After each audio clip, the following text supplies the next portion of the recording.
अच्छा, तो order block के बारे में एक रफली आइडिया दे देता हूँ कि असल ऑर्डर ब्लॉक किस तरह फाइंड कर सकते हैं। असल ऑर्डर ब्लॉक और असल फेयर वैल्यू गैप्स, क्योंकि अगर हम मार्केट स्ट्रक्चर देखो ना, जैसे कि मैंने स्ट्रक्चर मैपिंग करके रखी हुई है, इसके अंदर काफ़ी ऑर्डर ब्लॉक्स और काफ़ी फेयर वैल्यू गैप्स बनते हैं। अब कौन सा वाला ऑर्डर ब्लॉक और फेयर वैल्यू गैप रियल है, जहाँ से हमें रिजेक्शन मिलेगी, ट्रेड प्लान एंट्री वगैरह, तो उसका एक आसान तरीका बताता हूँ मैं। कि जैसे ये है ना, अगर एक नॉर्मल ट्रेडर स्ट्रक्चर मैपिंग कर रहा है तो वो इसको भी फेयर वैल्यू गैप मार्क करेगा, ये भी फेयर वैल्यू गैप है।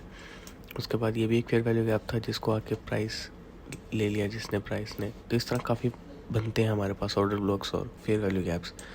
तो मार्केट में जब स्ट्रक्चर मैपिंग करोगे ना, स्ट्रक्चर मैपिंग के बाद सबसे पहला हायर हाई, और जो सबसे नीचे चौक पॉइंट है वहाँ तक, सबसे पहले हमने चौक पॉइंट पे एक ऑर्डर फ्लो, उसके बाद ऑर्डर ब्लॉक और फेयर वैल्यू गैप फाइंड करना है। उसके बाद मार्केट के हायर हाई पे सबसे ज़्यादा जो इम्पोर्टेंट होता है वो यही वाला होता है।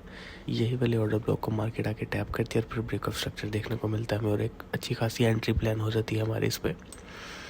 तो अगर मैं यहाँ पे दिखाऊँ, मार्केट हायर हाई बना के मार्केट नीचे गया, ये वाले ऑर्डर ब्लॉक को ब्रेक कर दिया। अब जो ऑर्डर ब्लॉक यहाँ पे बनाया हुआ था, इसको आके टच कर दिया है दोबारा, इस पे आके एक मिटिगेशन भी देखने को मिलती है और मार्केट डाउन की तरफ। इसी तरह नीचे भी अब हायर हाइज बनेंगे, हायर लोज बनेंगे। वहाँ पे हमने सबसे पहला हायर हाई, अगर मार्केट अप के डायरेक्शन में है तो हायर हाई से चौक पॉइंट तक, डाउन के डायरेक्शन में है तो हमने सिर्फ एक हायर हाई से हायर लो के अंदर ही ये फेयर वैल्यू गैप और ऑर्डर ब्लॉक्स फाइंड करने हैं। रियल ऑर्डर ब्लॉक किस तरह फाइंड करना है वो आप लोगों को शायद आता ही होगा, क्योंकि ऑर्डर ब्लॉक होगा तो आपका फेयर वैल्यू गैप एक्यूरेट बनेगा, जिस पे आके मार्केट रिजेक्शन लेगी।